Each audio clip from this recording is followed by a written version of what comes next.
Hello, I'm Paul. I'm Adam. And I'm Ben. And welcome to the Filmbusters podcast. The film show with no filters, no prisoners taken, loads of disagreements, but one hell of a love for cinema. If you want to hear three friends ridiculing each other for an hour or so regarding their taste in films, then you have come to the right place. In each episode, one of the team picks a film for us to discuss. It could be anything from a recent cinema release to an all-time classic.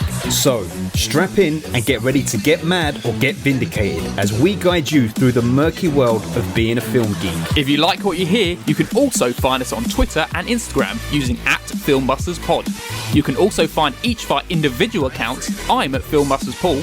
I'm at Filmbusters Adam. And I'm at Filmbusters Ben. If you want to use your eyes instead of your ears, you can also visit the website at filmbusterspod.co.uk. And if busting makes you feel good, you can also support us at patreon.com/filmbusters for exclusive content. Alright, can we just get on with this now, please? Filmbusters. Now, I'm very, very excited because yesterday, Ben, you had the opportunity to go to the John Wick Chapter 4 screening. And That's right. I'm so excited to see it, and from what I hear, it's actually quite good. Oh, how can I comment? Is it under embargo? It's not under embargo, but there's going to be a Patreon for the listeners. Oh, okay. That is very exciting. Is Jenny going to be on that? To hear what I think. My wife is going to be on it. My wife is going to be on the podcast, on the Patreon, talking about John Wick 4. We went and saw it. I'll just be factual. We saw it at the IMAX. Lovely. In a very packed fucking IMAX. I know you went to the IMAX screen the other day for Shazam, Paul. Mm-hmm. I don't know how packed it was, but it was uncomfortably so. It was so fucking hot. Did you get on the aisle? Well. No, dead middle. And yes. Listen to the Patreon to hear some more. And then about something this. unfolded, and that was either good or bad. Yeah, I will say, in your opinion, when Lance Reddick appears I won't say when he appears. He appears, but when he appears, I was a bit disappointed because I thought that the whole auditorium would do a bit of an applause and a cheer, but only like 2 or 3 people individually whooped. Yeah, so nothing happened then. Like there was no people saying anything at the beginning about him, or no. I kept saying to Jenny, Keanu Reeves is going to be here. He's going to come out. He's going to introduce it. He was here like 2 weeks ago, wasn't he? He did the. Was he? I don't know. There was another one about 2 weeks ago that he was. But you'll find out the views on the page. I mean, who cares? You know, because I've already put it on Letterboxd. It was very fucking good. It was very fucking good, and you can hear just how good it is later. Well, yes. If you want to listen to the episode, you can go to www.patreon.com/filmbusters, and you can get all that exclusive shit for literally £1. You can listen to that, so it's pretty special. But rest in peace, Lance Reddick, man. The money you have made listening to us at work on this podcast, you could put that towards the Patreon. You could. No, well, yes, exactly. If you spent 1 hour at work listening to us, we have made you money, and therefore give us some of that money back. Yeah, we did the work. Yeah, absolutely. That works. Just do that. What Adam said. You know, we've been in this year for a long fucking time, man. We're still in 1951. We've been in this year for, I think, for the whole of 2023, haven't we? I know. But this is it. This is the final. When did we start?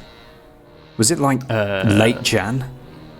I think we had one last film from the last round at the beginning of the year, didn't we? 2007. Yeah, we didn't. The Orphanage was the last one. We actually entered 1951 at the beginning of February.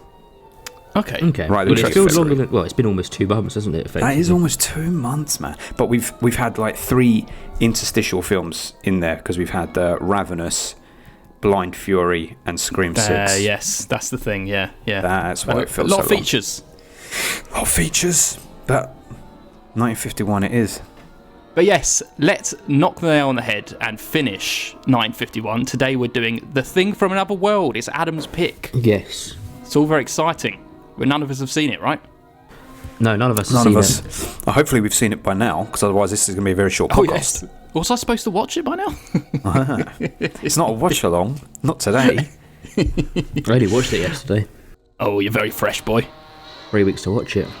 Well, I'm hoping you got the questions then, so we can move on to that bit. Yeah, shall I do the questions now then?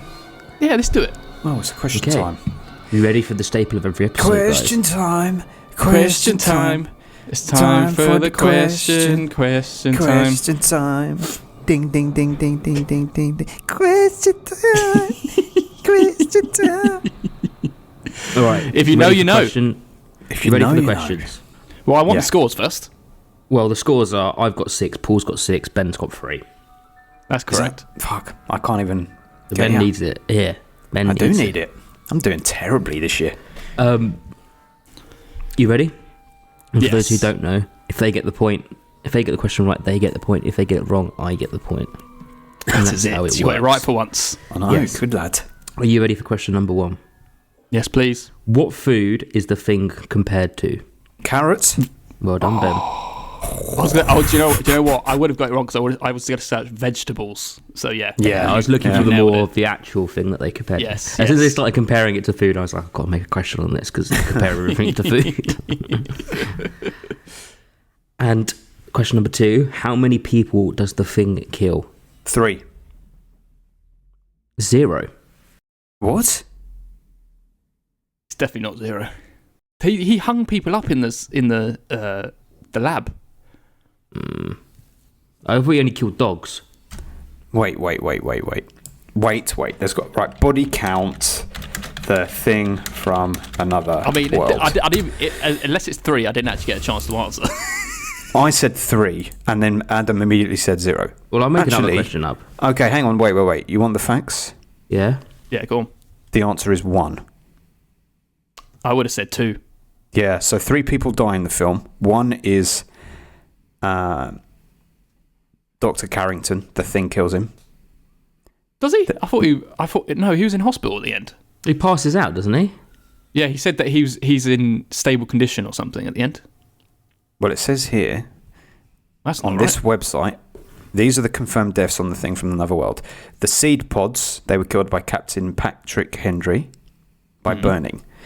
Dr. Arthur Carrington killed by the thing, just says cause of death killed, and the thing itself killed by Captain Patrick Henry, destroyed So only one of via them is killed by the electrocution. thing.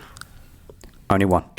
Carrington's the doctor who tries to talk to it at the end, right? Carrington is the scientist who wants to study it and keep it alive, etc. Yeah. He definitely was still alive at the end. Let me look into that. I'm not you want another sure that question? was the case. Hang on. Because Does I actually made a backup Dr. question for once. Carrington die in the thing? It's literally a line at the end, I think. It says that he's being treated. Well, maybe we'll just have to discuss that. Do you want another question? Yeah, we need. Well, it's inconclusive answer. yeah, exactly. We've all got different answers. All right, ready? What is the name of the book that the story goes there? is based on? Well done, Paul. Thank you. How did you even answer that before? You didn't even fucking answer. I know it's because he said book, and I was like, "Well, who goes there?" That's what it's based on. Is it in the Good opening credits? Lord. Yeah. And I There actually you have go. one more question if you want to go for that question. Should we do If it? you want. Yeah, let's What, do it. what was the winning hand in the poker game at the beginning? Oh shit! Fuck knows. Pair Royal flush. of jacks. He had a pair of aces. Oh, he came along for with a a pair second, I of thought I was queens, right. and then he came along with a pair of aces. So does that mean we all get a point today? Well, I mean, it would work out what one of those questions are actually valid. I don't know. I think we should all get a point. That's There, fine. we all Okay. get a point. Ben's Let's in all get a exactly the point. same position as he started. Yes, but with So are yes. we. All right. Should we move on to this film? Oh, what's the scores? That makes it 7-7-4. 7-7. He's correct. I think He's the correct. people out there can add 1 to each of our scores. Good. All right. That was good questions, Adam. Yeah, well done. Apart from the inconclusive one. Yeah. Let's move on to the film. Are there any newsmen there who can hear me? Over. Place is full up. Over. All right, fellas, here's your story. North Pole, November 3rd. Ned Scott reporting. One of the world's greatest battles was fought and won today by the human race. Here at the top of the world, a handful of American soldiers and civilians met the first invasion from another planet. A man by the name of Noah once saved our world with an ark of wood. Here at the North Pole, a few men performed a similar service with an arc of electricity. The flying saucer which landed here and its pilot have been destroyed, but not without casualties among our own meager forces. I would like to bring to the microphone some of the men responsible for our success. But as Senior Air Force Officer, Captain Hendry is attending to demands over and above the call of duty. Dr. Carrington, the leader of the scientific expedition, is recovering from wounds received in the battle. Good for you, Scotty. And now, before giving you the details of the battle, I bring you a warning. Every one of you listening to my voice, tell the world, tell this to everybody wherever they are. Watch the skies, everywhere. Keep looking. Keep watching the skies.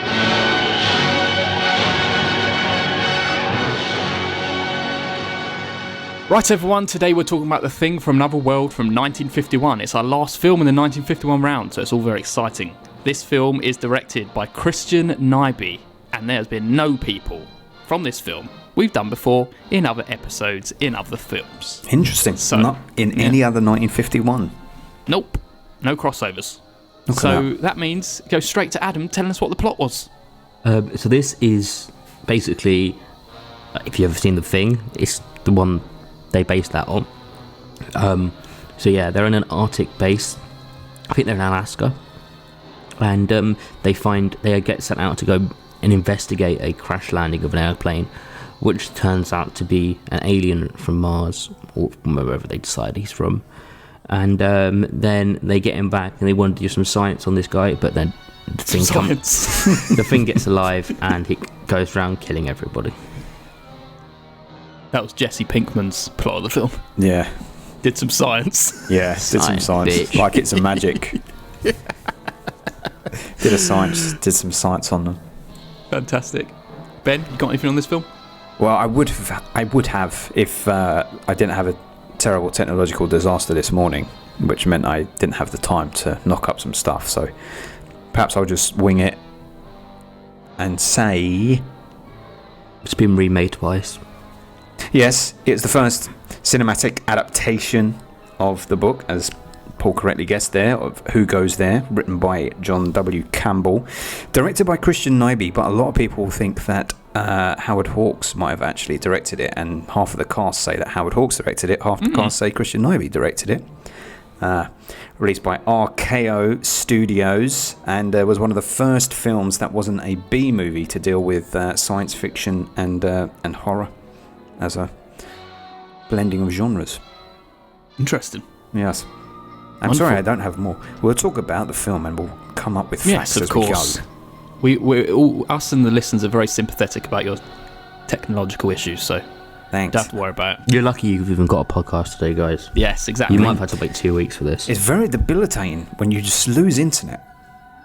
You didn't lose the internet, your laptop lost the internet. Yeah, but that's crazy. In this day We're and so age- What are you supposed to do? reliant. We're so reliant on it. It's depressing. Well, you got it back up, so Good. all is well. Let's hear it. Let's hear what happens now. Adam, Yes. this is your pick, so you get to decide what order you want our first impressions. Ooh, I want you to go first, I want Ben to go second, and I'm going to go last. Okay, Saving the best for last, is he? Yeah. apparently so. Yeah. It's great, man. All the ingredients were here to like make the superior film from Carpenter, but to think this is like a film from 1951, I think it's just wonderfully played. It's like, yes, the big bad is quite goofy and basically a vegetable, but it's all about the setup, and I think it nailed it. And all the like very visceral, playful stuff, like the severed moving hand, the husky falling out the cupboards, all those like bold babies all breathing. It's great. As well as like the cool use of like the Geiger counter too when the monsters come in. I think it's quite a cool little touch. But I also really enjoyed the dynamic between Pat and Nikki, and I think it's mostly because of Margaret Sheridan, who plays Nikki. I think she's like just so lovable and has like a more modern approach to acting out of all the actors in the whole of our 1951 round. She just felt so like, Well, even more than it Brando. felt different. It felt so different. Well, it's different from Brando, but like I just really enjoyed her performance, and she was also just so playful and like really on a level of how much I love Barb in Strangers on a Train. Solid stuff, man. I enjoyed it. Oh, it's me, isn't it? Yes, that was a for Well, Ben you know to- that woman, Nikki, the Margaret Sheridan, You hated was No, I was just going to say that she was not a professional actress. She was a model who got hired. So maybe the reason you like her so much is because she doesn't have any of the traditional acting training. And actually, she gave up acting a few years after that and worked in real estate after that. Wow. That's interesting. So there you go. I would have to say it is difficult to view this entirely without thinking about the remake, but on its own merits, the things that I liked about the film largely built around certain shots and certain tension, like shots of the UFO in the ice, shots of them all standing around in circles around it, the tension built up with the thing not really seeing it all that much in that classical horror way of really keeping the monster from sight as much as possible and building it up, I thought worked well. And the thing that didn't work well but was also really interesting and progressive for the time was this weird style of acting that the whole film had, where everyone was talking over each other constantly, which is not really something you saw in films up to that point. It was, you say your line, I'll say my line. It was very natural, but there were so many characters and there was so much dialogue, I couldn't engage with the film enough, because it was like, I don't know who is meant to be who, and you're talking so much. Stop talking, show me, do a few more set pieces. This is meant to be cinematic. I love dialogue-based films, but it wasn't dialogue that propelled the narrative. It was just we're all just sitting around talking. And I've got to say, I can't help but feel like this film overall was very it felt very conservative values, right-wing, the threat from outside. It was very much in the Cold War period as well, though, wasn't it? They hinted towards communism and all that shit, didn't they? And it's very fucking pro-military. Very pro-military. With science, liberalism essentially pushed to the side, and almost portrayed as a villain in and of itself. Yeah, I had a fair few issues with this, and I got to say, I did struggle. I was pretty bored for the duration, which is not a long film at all. There was too much talking, too much all-American men. I know there was a woman there as well, but it was just a bunch of men standing around talking. A bunch of men standing around talking. That's my one-sentence review. I thought you were going to a Daniel Plainview. A bunch of men standing around talking. Bunch of men in a circle. All right, I'll go now then. You will. I think I'm agreeing with more of what Paul said of it. I don't think by the sounds of it, liked it as much as Paul did, but I think it was quite good for its time. And I think the thing I enjoyed most about it was it didn't feel like it was a film from 1951, like your conventional style. And I don't think I just realised that when Paul kind of mentioned it, of like, it holds up quite well. I think it's funny in places. It's like, but it's not like setting up a joke funny. It's like people just mucking around and the actors just saying stuff, and it happens to be funny on set, and that's that you can feel like they all just had a good fun. But I do also agree with the fact there was way too many characters in this film, and half the time I didn't really know who was who and where we were going and who was going to be your lead and who wasn't, and all of this. Again, for the time, I think he looked all right. He looked like Frankenstein, but he did. Yeah, and I do think again it's that thing. It was by the end of it, I was a little bit I wanted a lot more out of that film. I think it's how it left me, because like you said, I made that question up about how many kills does it kill, like in the first 5 minutes of the film. I was thinking, shit, I'm going to count how many people it kills throughout this thing, and what you're saying, 1 or 2, when it's a bit like, I know it probably was restricted and they couldn't just go out and kill everybody in the film, but it feels like you just needed a little bit of, this is actually a bad monster. It was more of him just chasing him around a bit more Scooby-Doo than it should have been more of a horror film with a big baddie in it. But yeah, I did enjoy parts of it. Okay. Okay. Okay. What do we think of the tile? The Cartel Cod? I fucking loved it. It was so the happy. thing, wasn't it? Yeah. And that's the one you see in Halloween, right? Yeah. I'm so familiar with that piece of music that plays over it. because in Halloween I hear it every time that they play that bit as well. So it felt like nostalgia and whatnot. Finally, you have context. Do you know what, Paul? For them. You know what? Carpenter clearly loves this because he remade The Thing and he includes The Thing in Halloween. Indeed. But I think what this film shows is some of the worst stuff from Carpenter's films that I don't like, which is his sometimes reliance on a little bit of silly horror visuals, not in Halloween, but in as in for the big bad, what he looked like. But I'm not knocking that. But I can imagine Carpenter seeing that as a youngster, as a filmmaker, and being like, "Wow, cool!" Because for the time, I think they did a pretty good job of covering him up as much as possible.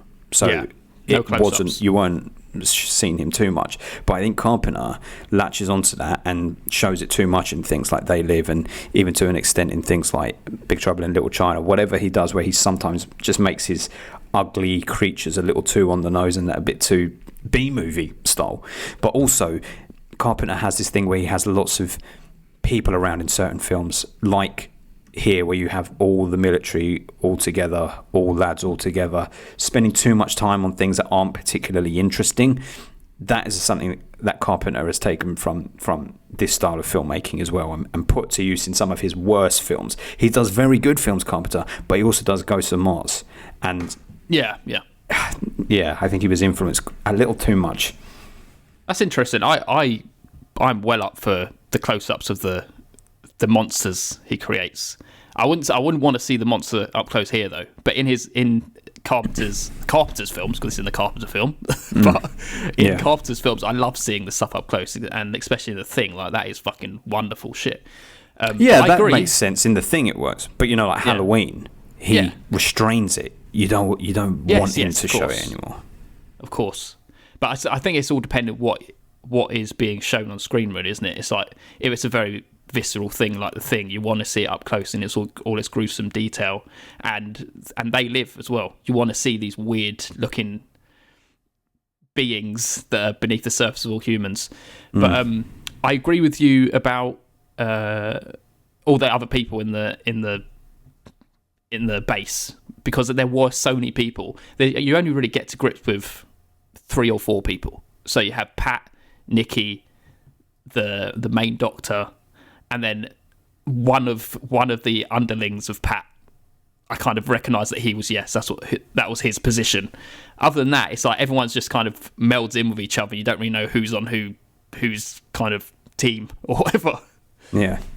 I really enjoyed just them discussing just like the science behind it and what their expectations of like trying to trap the monster, and I found it all very interesting. And I think half of it is to do with the fact that I love the remake so much that I can kind of see the influences and where they've come from and how they've inspired the remake. I think it's great. Well, the thing is, I like the thing is the thing is, yeah, exactly.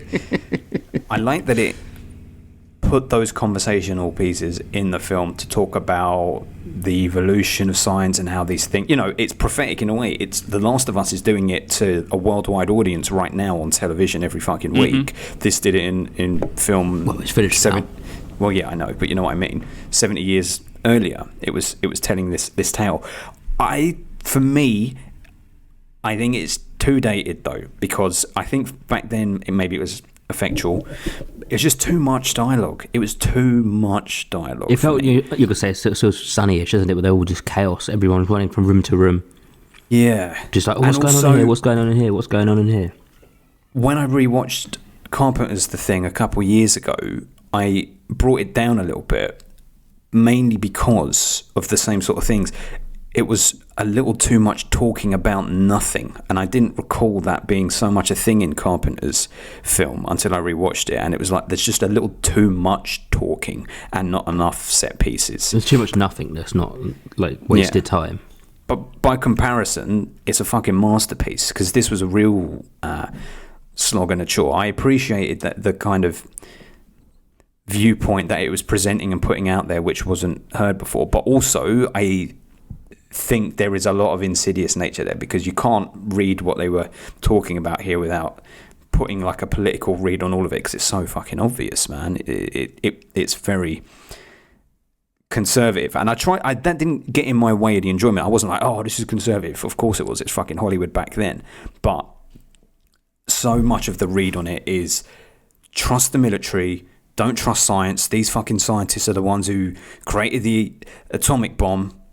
They're fucking up the world. We will just go in there and clear out the enemy. If there's an enemy coming, if the Russians are coming, don't worry, we'll just put a bullet in their head. That's the best way to treat the situation. Don't try and understand them. Don't try and be intellectual. Don't trust the outsider. Because that's the big difference between him, what's his name? The main captain, Pat. That's the difference between him and and Carrington, the scientist, is the hero is military. He's like all noble, big, almost like looks like John Wayne put together. Just wants to kill the thing. And Carrington literally looks like a fucking Russian. They're giving him the goatee. They're giving him the whole dressing. They've done it. They made him look like a hippie. He looks like a fucking hippie. It's a hit piece.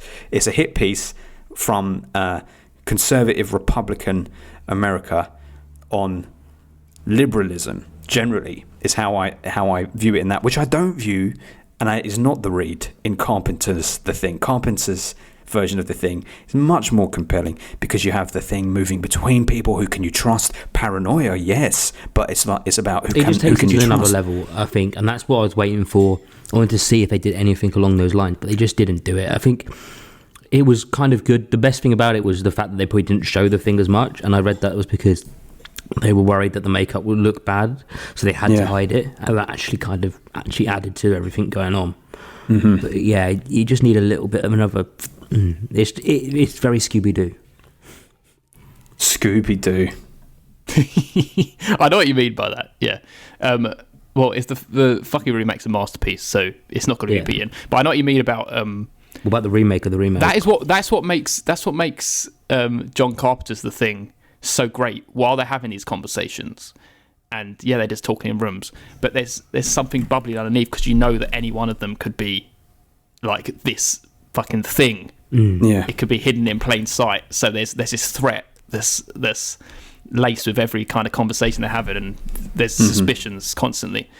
I was hoping they were going to go down that route because I felt like when the monster was in the ice, there was. I don't think when the glimpse you got of it, it didn't look like it had human hands, and I thought, oh, so the dog's ripped off an arm that's been growing on this thing. Oh right, yeah. Because it's trying to because it's trying to turn itself into a human, whatever it's experienced. The species that's on the planet is trying to mimic it. Yeah. But it didn't go that way. But I still got a lot out of it. And talking about the kind of the undertones of being political, the main character Pat, I felt like he was at odds from both sides because the government was saying keep it alive. They were basically going along with the scientist for half of it. They were backing him, saying do not destroy it. Make sure you keep the things alive. Make sure you don't destroy the ship, and because they wanted to kind of basically use it for their own means or their own science, as well. So I don't think it was a straight cut like it's bad against science. He was just like our hero was just trying to do the right thing. That's true, but the film is clearly interested in showing the US military in a positive light, right? Even though some of the problems are caused by the military decisions. Yeah, there's no like shade. Blowing up and all that. They try and stack the fucking deck in favour of him, so that you side with him. Saying stress and exhaustion sort of push him to behave erratically, but it's how the scientist is presented on the other hand, which is irrational, foolish. Don't trust him. He's the risk. Ultimately, you're in safe hands with our military men. Don't look at exploring options. And Henry, and he's still he is the typical. He's Stanley Kowalski by any other stretch of the imagination. Trigger happy womanizer, really, isn't he? Mm-hmm. Yeah. He likes to take charge and whatnot. And so on that, you mentioned. I agree with you about Margaret, whatever her name is, as Nikki. She was a good character. But would you say, considering all the films we've seen in 1951 now, and women have been presented in various forms in all of them. How does this character compare to the other women that we have seen in some of these films? I'm thinking particularly of something like Streetcar, where you have women very prominently in it. Yes. Well, yeah, she's that's the thing. I like her style of acting. I liked her kind of energy, but she did fuck all. All she did was come in and say, "Does anyone want tea? Anyone want that coffee?" She was giving out coffee like nobody's business. They wouldn't have tea. Yeah, they'd have coffee. They were loving that coffee. I were. legitimately thought there was going to be a little twist in the tale and something was in the coffee that was either A, going to keep them immune from this thing, or that was in the coffee and was going to turn them all that way, because they made such a point about it. And then on the plane they had the coffee as well, and then he woke the person up. He was like, "Do you want coffee?" Yeah. I think as well. It's just our influences from the remake, because we're expecting something like Under the Surface to be attacking the cast, and I think you're constantly thinking, what is it? What dark seedy things happening? Is how's it going to like overtake some of these people? But I think that's just our own fault for bringing the fucking remake along with us. Well, can you enjoy it without all the baggage that comes with the remake? Without connecting it to Carpenter, can you enjoy it as a standalone film? Personally, I can, because it feels so different from a 50s film. I don't think I could rewatch this, because I just would rather rewatch the remake. Of course, yeah, I would go for the remake any day. If the remake doesn't exist and this is the only film, if a remake was never made and this was the film, would you give it as much rope as you're giving it? Yes, I would. I might give it a bit more rope if it wasn't for the remake, but yeah.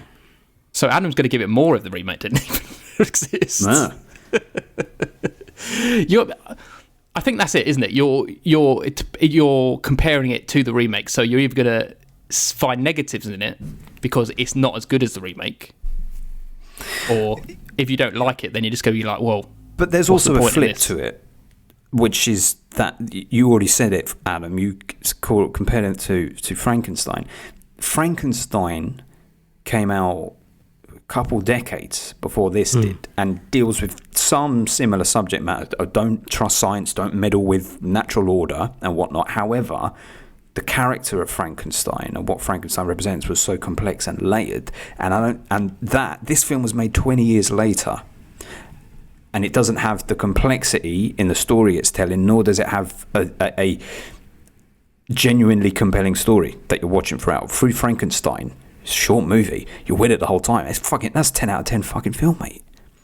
That original Frankenstein is 10 out of 10. It's scary, but also in equal measure, it's tragic and whatnot. Whereas this was like, we're just listening to these guys talking and talking. Honestly, the first 10, 15 minutes when they're playing cards and on that plane, I'm like, what are we watching here? If I didn't know what this film was about, I'd be completely clueless. The best part as comes to the in the genre first or 10 anything. minutes when he's on about, shut that door. As soon as somebody opens the door, he gives them half a second before So he shouts, funny. shut that door. So about 3 so times. Funny. Because of how cold it is. Yeah, but as soon as somebody touched the door, it's like, shut it. Let him get a chance. Can't make a joke out of it. Someone's got to come in the door to get in. I was going to say the door thing, they focus on doors quite a bit in it as well. And normally that was where a lot of the tension was. Like, you didn't know if the thing was going to come through the door. Mm. That's what I was going to say. That's what I enjoyed. It's like this threat, this unknown threat that could be anywhere, and it's just out in the snow, and it's like they don't know what to expect, and they just have this Geiger counter that's just going beep beep beep when it's getting closer. And I think that is, I know not now, but for the time, that's a scary plot point. Yeah, you're right. That's great. You're right. And for the fact that yes, this is you said this is the first movie not to be classed as a B movie. It does feel very B movie, right? And that is kind of what you kind of get out of films. I love that style of film. I love how this is almost like how far they can push the silliness and the effects about it becoming too silly, and that's why I love Bride of Reanimator, because it pushes it to that level where it's like, this is good. It's not stupid, but I'm still enjoying it. And I get stuff out of the films like that, so it kind of depends what you get out of films, whether you can enjoy kind of a B-movie film. I was thinking that you would enjoy this more than Ben when I was watching it. Especially for a film in the 1950s, man. I think this is great Yeah, but stuff. do you know, I don't feel that way because I don't feel like it was that. I would have liked it to have been sillier. There was silly moments, like the shutting of the door moment. I think was quite silly. Oh yeah, but And they were one joking. moment there needed. If there was more of that, it would be entertaining. From my memory, in 10 years, if I think about this film, all I'm going to remember is men sitting around talking. That is all I'll remember from it. I won't remember the couple of nice set pieces. True. Or any silliness. And that, they're constrained by having to hide their monster, which is probably why they didn't do so many. But it was just too much fucking talking. It's almost like it is a what do you want to call it? A sequel to whatever. It is like you could just see it as like this is the little baby steps that it put him so that he could come running along with. Well, obviously, he walks so he could run kind of situation, but. Yeah, I don't think just because it was left me made at the end. It was they needed to take it up another gear. Whereas as soon as he kind of came out, that was it for like the next 35 minutes. It was just he was just chasing him around the building a bit, and he killed a couple of dogs.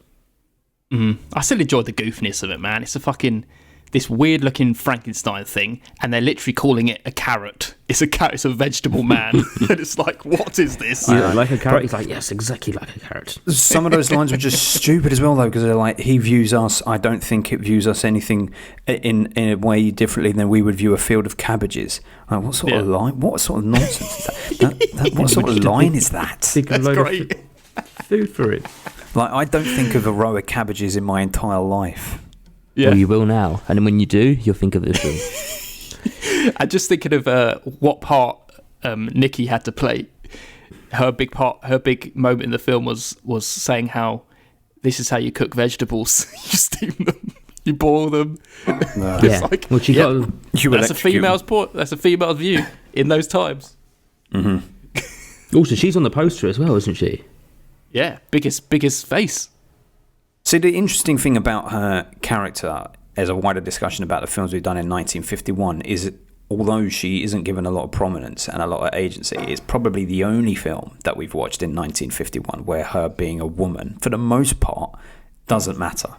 She is not one of the boys. She's kind of on the level. Apart from the fact that Pat flirts with her and whatnot, doesn't exist there just because she's a woman. She's kind of existing on a level. She talks on the level with the rest of them. She's involved in the conversations with the rest of them. They don't put her on the outskirts, which is what is kind of progressive about it. And that's what also makes me think maybe Howard Hawks was the director, because in a couple of his other films, women are typically pretty on the level.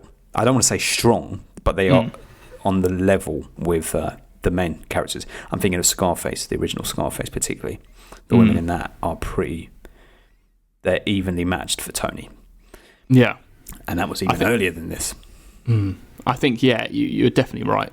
She was very much in on the joke and teasing Pat as much as the rest of the guys were. And just the fact she came in offering coffee and she's like, I didn't really want to give you coffee. I've just come here to have a chat and get away from the scientists. And it's like, that's what I liked. I liked that kind of energy she had. Obviously, she didn't do too much, but I enjoyed that energy. Yeah, it was good energy. It was good energy. And listen, for the things that I didn't enjoy about this, I'm grateful that it was made, because it clearly set off a chain of sci-fi films that would come out of the back of this, because it was all B movies up to this point. This was such a significant fucking film that subsequently, throughout the 60s and the 70s, sci-fi would run because of what he did here. He changed the game. It's not to say that the film itself is a good film. This is the thing. I don't think the film is a good film, but I appreciate its significance in cinematic history and the influence that it had on the films that came after it. But I just don't think the film itself is a particularly good one from my point of view. Enjoyment. The thing that would have improved it for me would have been if we had a bit more silliness to break up very dense, exposition heavy. Yeah, I get that. Bits of conversation, Yeah, I agree. Yeah, I don't agree, but I I kind of did enjoy just hearing them chat shit about vegetables and how this species is vegetable and how they're going to attack it and stuff. I kind of enjoyed all that rubbish. Well, that's fine. Yes. How do we feel about the line, "We owe it to science to stand here and die"? I can't remember who said that. The scientist said it right at the end before they were going to go kill the monster. Yeah. Oh, right. When the human race has come face to face with something that's going to progress science so far, and to just be the ones to just kill it, we're better off serving the world by standing here and getting killed by it, because we'll be able to progress the world further that way. Well, there you go. That's another portraying science in a bad light type thing. You know, that is. Although interestingly, that if you were to apply that to coronavirus in modern day, if Carrington was in a film about coronavirus, Carrington would be saying, "Let's just let it wipe us out. We owe it to humanity to let it wipe us out." And then the military equivalent, because it's a new kind of discovery. I don't think it's he sees it as a positive discovery. I don't think anyone sees coronavirus as a positive discovery. But if Carrington was around, he would. He would. Yeah, he would not be trusted. You've Carrington got would me. think coronavirus is the Checkmate. best. Yeah. It's I'll repost that with what about the final line? Tell everyone wherever you are, watch the skies everywhere. Keep looking, keep watching the skies. Because a nuclear bomb might come and blow us all up. That's it, isn't it? It's a nuclear bomb. It's not about aliens. You've got to look out for Russia coming and invading us. And it just that kind of made me. It didn't put me off entirely, but just there were too many things that were like, oh fuck, man! It's just, if that movie was made today, it would be Top Gun, the first Top Gun. And you'd be going, fuck off with this military propaganda, man. Yeah. You'd be cheering for the thing to destroy them all. There was some great shit in this film, though. Like, how about the absolute carnage when they're in like the bedroom or the bunk place, and they decide they're just going to set the thing on fire in the bedroom. Yeah, that was everything's on fire. Wait, I tell you what, that was that I should have mentioned that in my pre-thing. That budget was the most that had ever been spent in Hollywood up to that point on a stunt. Wow, on a single stunt. Insanity. And from what I could see, it looked like some of the actors were just in the room. Especially when I saw Nikki, it looked like she was just standing there with a duvet on her. It's just like, please don't come near me. And the fucking duvet's on fire. That was some health and safety gone mad shit. Health and safety, we've had a field day with that. They call it a full body burn. Full body burn for that. It was effective. It was effective. The thing that I liked about the thing the most was the sounds he was making. Or the recording studio were making, the like roars, they were quite intimidating. Him to look at, less so. Yeah. But he worked. And you know what? I thought, this is a Carpenter influence again, because even though Carpenter didn't direct Halloween 2, the ending of Halloween 2, when Michael comes out of the flames when the hospital was being exploded, and the way he's moving and walking felt very reminiscent. And I wonder if Carpenter suggested to the director of 2, hey, throw a little love for my boy Howard Hawks away. Throw a bit of the thing in here. Throw that in there, please. Just running around the room, setting everything alight with his body. Yeah. You know, that actor says it's one of the worst roles of his career. He didn't go to the premiere. Launched his career. Did he not? Is it? I think so. From memory, I think I've read a little fact that he didn't go because he was embarrassed. Well, the thing... I keep saying the thing. the thing is, he's barely on screen. Yeah. So he'd have been like, I ain't going to that shit. You're going to see me for 30 seconds. And it looked like a pile of shit. Yeah. And by the end, a pile of dust. He did, yeah. Well, I swear he was shrinking at the end. It looked like he was getting smaller and smaller. That was the stunt man that just wasn't as big as him, I guess. Yeah. I mean, it was fine. It was fine. I know what score that is. Maybe. I don't think you do. I'm being generous by saying it's fine. Adam, how do you feel about picking this? Because I feel like you picked this because you thought this was going to be a good old fun romp. And did you actually have fun with it? I picked it because, first thing is I googled horror films that came out in this year because I just wanted to see like what you guys had picked and then something different and see how that would be different in this era. And then I saw this and I thought, fuck it, like that sounds like we've seen the original. It's a good thing to compare it to.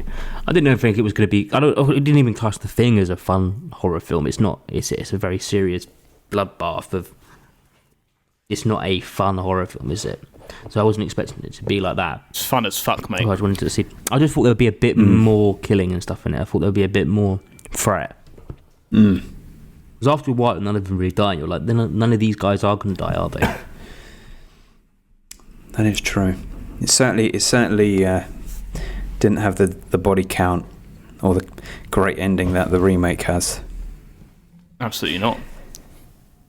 Also, a little further research reveals that the writer of the novella, John Campbell, was a communist. Absolute far from it. He was an absolute racist, believed in eugenics, massive Republican. So fuck, it's loaded. It's loaded there already. I mean, I really didn't see this as much as you did, or it didn't bother me as much as that. No, I'm the same. I was just laughing at the carrot man. I mean, I can see it throughout, but I thought it was just, well, that's what a military film always is, and from that time. Yeah, but I mean, it's, horror and sci-fi films have always been about more than just what there's the always surface is. Underlining, yeah. They represent something, and in this, you don't even have to look hard to see it. It's right there on the surface. It's not a liberal film by any stretch of the imagination. Paranoia, mate. Paranoia at the time. But see, the paranoia in John Carpenter's The Thing could reflect, like, if John Carpenter, he's not obviously, but if John Carpenter was red-blooded, right-wing conservative American and he decided he was going to make The Thing the way that he did, then he showed paranoia very well in that. Paranoia about the threat from outside. Don't trust these fuckers outside of who you know. Out in the cold. That codes it very well. It's coded in the text also, very well, so you enjoy it. This was just after Second World War, beginning of the Cold War, isn't it? Like, yes. They were starting to talk about going to Mars. They were starting to, like, the whole race for space was happening, wasn't it?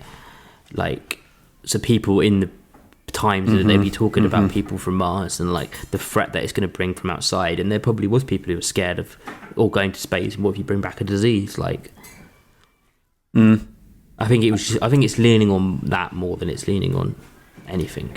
Yeah, and that's the thing. It's modern. We can't, with our modern sensibilities, look back too much and say, "Oh, you should have known better." But you should. If an alien still landed on this planet now, they still act the same way as they were acting in that film. The first thing would be to kill it, not to kill it and then ask questions later. I don't know. Human race, mate. I don't know what the real reaction would be. I don't know if you boys heard this. Well, obviously you heard. Everyone knows in the UK on the 23rd, in 2 days, is it? Or is it 23rd of April? We're going to get an alert on our phone where a siren is going to blare from our phone, all of our phones, to say, emergency alert, test. And folks are saying there's one of two things. There's only two reasons that they would really be wanting to do this for us. One is because they think there's an actual, tangible nuclear threat that is becoming more real, which is probably true considering everything that's going on in the world at the moment. Or the second is aliens. I'm more likely to be the first one. We'll blow each other up before aliens get here. Yeah. There won't be no global warming. Everything like that would have killed us all off before an alien arrived here.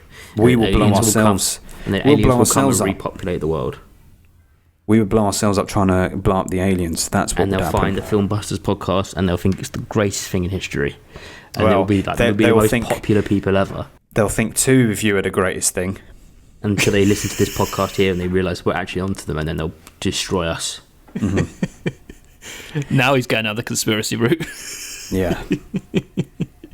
Adam's But got would a you, can tinfoil you hat imagine on. this? Can you imagine this being scary back then? Can you imagine 1950s audience watching this and being, oh, like what?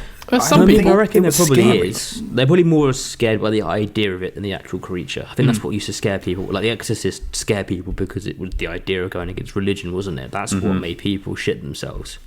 Yeah, Not I think it's more fun than actual- anything.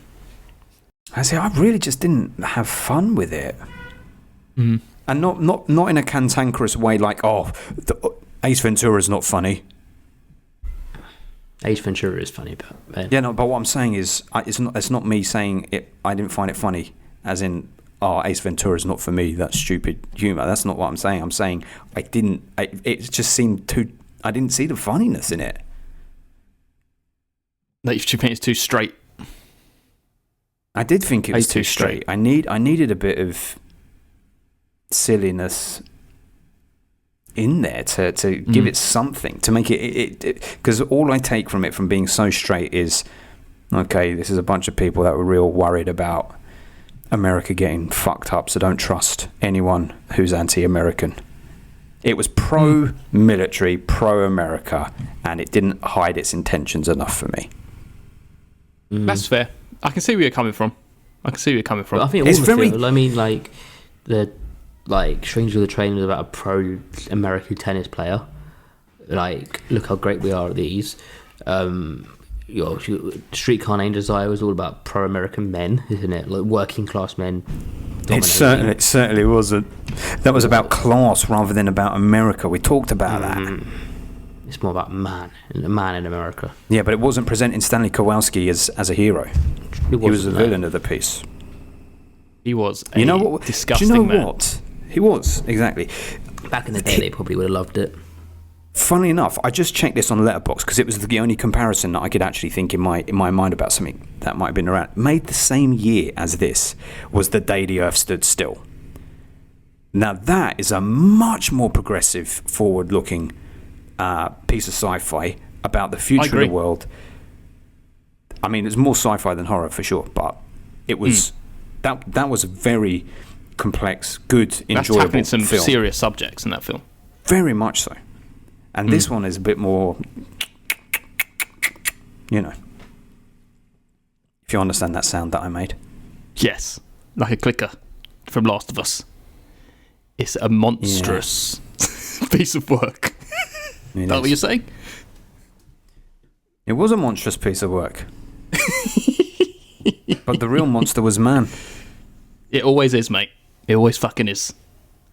In all these films, the man is a monster. Not in Jaws, in it's some ways. not in Jaws. It is. They kill the shark. Is the man a monster in Jaws? Yeah, they kill the shark. The shark should be just left to do what it needs to do. What, killing all the bathers? All the little boys. Yeah. It's a natural world out there. We ruined the balance of the world. Or we just don't go in the water. Yeah, stay out. That's all we told them. Don't go in the water. You won't have to face the problem, mate. Me and Ben know that. Don't go in the water. Don't go in that deep water. I see the people who are on the actual outpost in the North Pole. Their tradition when the last plane goes is to watch this and the John Carpenter remake on that first night once the last plane's gone. That's pretty cool. That is pretty cool. Shit them up. Just hope it doesn't happen to them. Yeah, that would be like watching The Shining if you got snowed in at a hotel for months. It's like That'd the be last fucking thing you great. should be watching. It's almost like if we didn't watch it, what if it actually happened? It's part of the I know, routine now. it's We have to do it. Yeah. Would you say that there were any production code, Hays Code restrictions on this? I couldn't see Maybe any. killing people, I reckon. Maybe. Maybe the only thing they would probably restrict it on. Like the actual bloodbath it could have been. But they could have certainly killed more. They could have killed more. There's been deaths in some of the other films. It's just don't exploit them. And I mean, they didn't Strangers on even a do a Train few bits. literally strangles someone. Maybe because it's done by an outside thing, they don't want people to get scared of aliens. I would have said even more so they would have been able to do it if it's showing a monster rather than a man. Can't remember if it is Frankenstein or Bride of Frankenstein, and Frankenstein goes to the edge of the water. There's a little girl there. and he's interacting, playing with her for a little bit, and then he picks her up and chucks her in the water. And then she dies. And that was considered very controversial at the time, but Frankenstein drowned a little girl in 1931. He wouldn't have been able to do that in this haze period. No, definitely not. Certainly wouldn't have been. So, Yeah, what can you say about that? I say that is pretty brave of a film. It's brave of Frankenstein to kill that little girl. Kill some dogs though in this. Yeah, a few little fluffies. Should we rate this film? Yeah, I think I've said everything I need to say on it. I've said all. Okay, well, I've got to say, man, I had a great time with this, so I'm giving it 8 out of 10. Fucking hell. Read it and weep. It gets an 8 out of 10. Well, there you go. Had a ball. Who would have thought it? Had a fucking ball. I don't know. I just don't know how. Well, I've said all that I have to say on it. It's a 5. It's very low from me, I'm afraid. I thought you were going to say that. It ain't all happy days, Marge. This is your Streetcar Named Desire. It's the worst film of the year. Worst film of the year. Oh, no. Adam gave Streetcar Named Desire 6. I thought he gave it a 5. That was the Prowler, he gave a 5. God, the 1950s have really set the cat among the pigeons for some highs and lows. For sure. What's Adam going to hit? I know what Adam's going to hit us with. I don't know. Well, it's going to be one or two. Yeah, one of two. I think it's going to be... I don't think it's going to be as high as me, though. No, so it'll be the one below that one. Oh, it might go the one below that one. If it and is, I give this film a 7 out of 10. Forza, he came in real quiet with that one. Well, that is a very unique score because it's been a long time since all three of us gave a film completely different scores. We don't often do that these days. But what that means is our 8, our 7, and our 5 comes to 6.66, rounding up to a 6.7, which means we need to place it above or below Martyrs. I have to say, Martyrs is better. Martyrs is better. Yes. There we go. So it's bottom of the 6.7s. And funnily enough, it sits right above Top Gun. So the two pro-America, pro-military films can live side by side next to each other in perfect harmony. Together in perfect harmony. So we are saying that Martyrs and Candyman and Sonatine is better. Good. Sonatine wins one minor battle. One small battle. At least against it got America. Something. Yeah. Right, we've got one review from Luke Human. Do you want to hear it? Let's hear it. He says, leaning on the new fears of the nuclear post-war age and hinting at the threat of communism, there's some surprisingly naturalistic dialogue with characters talking over each other. A fantastic example of 1950s monster movies. Dated, but absolutely a classic with an iconic end line. He kind of had a bit of mix of all of us there. I'm about to say, he's kind of said everything we said, but like being completely different to all of us as well. Yeah. Yeah. Well, that's what we said, Luke. So why are you saying it after we've said it? Yes. Yeah, we've already been there, done that. It's so boring now. We've already spoken about it, Luke. God. You people needn't have listened to us. You could have just read Luke Human's review. Benny, what are we doing next episode? And who inspired the next episode? And what round are we going to do? Well, before we do any of that, we're going to wrap up 1951. Oh, yes, we should, shouldn't we? With our overview, because now we've come to the end of the year, as is a custom of ours now. We talk about our scene that we think most represents the year, the character, and the best line. It's not even represents, it's kind of your personal favourite / represents, however you want to interpret it. I like to tie a representation. There you go. So let's go first with the best character, and we'll start with you, Adam, since it's your film. What, in this film? Or in all No, together? in 1951. All our 1951s. What's his name from Stranger Than Train, the murderer? What was his name?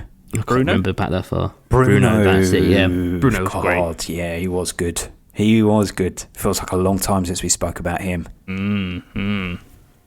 Who's next? I'll go next. For me, it's Blanche Dubois because Of course. she was just such a character with so many layers to unpick and unpack there. And in a film that in a year that actually had women presented in all different ways, I think hers was the most fascinating insight and look at femininity, womanhood, and a great performance to boot. Well, we could have gone for a hat trick if it wasn't for Adam's very masculine take on who he loved. I'm going for another woman. And speaking of Scooby-Doo, I'm picking Velma herself, Barb from Strangers on a Train, because I loved her. I thought she was a great character. Two strangers on the train pick. That's interesting. Yeah.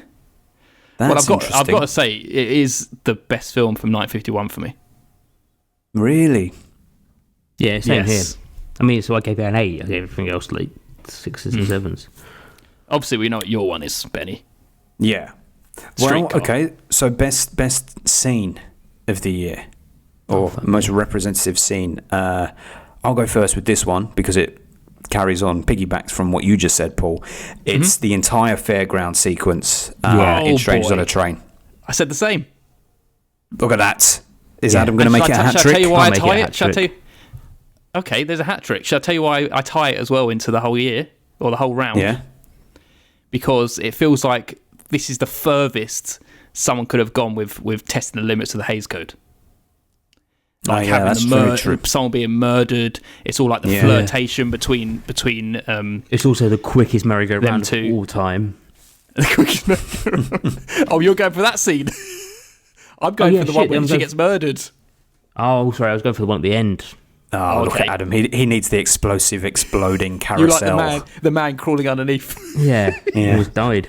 Man, that was great, that film. That was so many good bits. It was great. It was great. Yeah, it was great.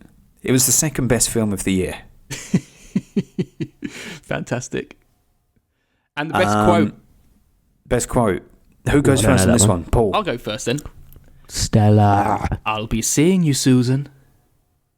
The Prowler. Oh, really? Just because it kind of laced the film. It started off as a very like sweet thing that the ex-husband or the husband was doing, and then it kind of turned into the real insidious thing. Every time they heard it, there was some sort of threat they felt when they heard it. So I thought it was quite cool. I should go with Stella repeatedly. Stella repeatedly. Well, I'm also going with Streetcar Named Desire, and I wanted it to be now about cutting the Reebok, but the reality is that it means nothing. So I go with I've always relied on the kindness of strangers, because in all of these films over there, that's both a good and a fucking bad thing, and it's meant to be in that film too. Yes. Fantastic. 1951. What a Done, Wrapped, varied sealed, delivered. year. done and dusted. Where are we going to next? Go on. Now actually answer the question I asked originally.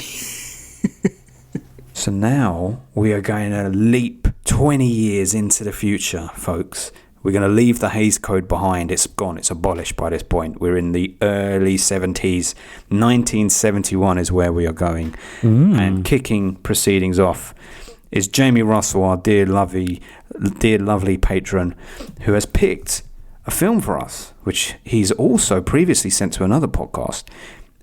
And that was The Contrarians. He sent Wake in Fright their way. And I intentionally never listened to that episode because I wanted to see it before listening. And now we're going to get the chance because that's what we're covering. So we're going to Beauty. cover Wake in Fright. Big films in this year, man. 71 has a lot of potential. Science You know, stuff. I just typed in films in 1971. And do you know what happened in 1971? Go on. The first permanent IMAX projection system. Oh, wow. Look at that. Look at that. He's stealing my thunder before I do all my facts from the year in the next episode. Right, that's the end of 1951. It was a very lovely year. Shall we move on to our patrons have to say? Yep.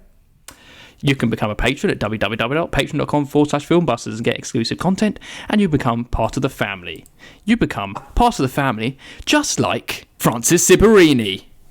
You also have Andy Bishop from Holiday. You got Ben from Film Floggers. You got Mark and Steve from Movie Drone. There's also Home Video Hustle. There's also Luke Human. How about Sean Pan Nicholson? How about you nerdrovert? Threw you there. I know. This one sounded so weird. There's also Julio. Is it me now? Yeah. There's also Jamie Russell. And there is also Katie, and there is also Oti. There they Wonderful. all are now. All Wonderful. the folks. Wonderful. First of all, we got Sean Panda Nicholson, and he says, "Hello to my favourite busters in the busting biz. I hope you're all well and loving your best lives." There's so many B's in there. Busters in the busting biz. There is. I enjoyed saying it. First of all, he says the good.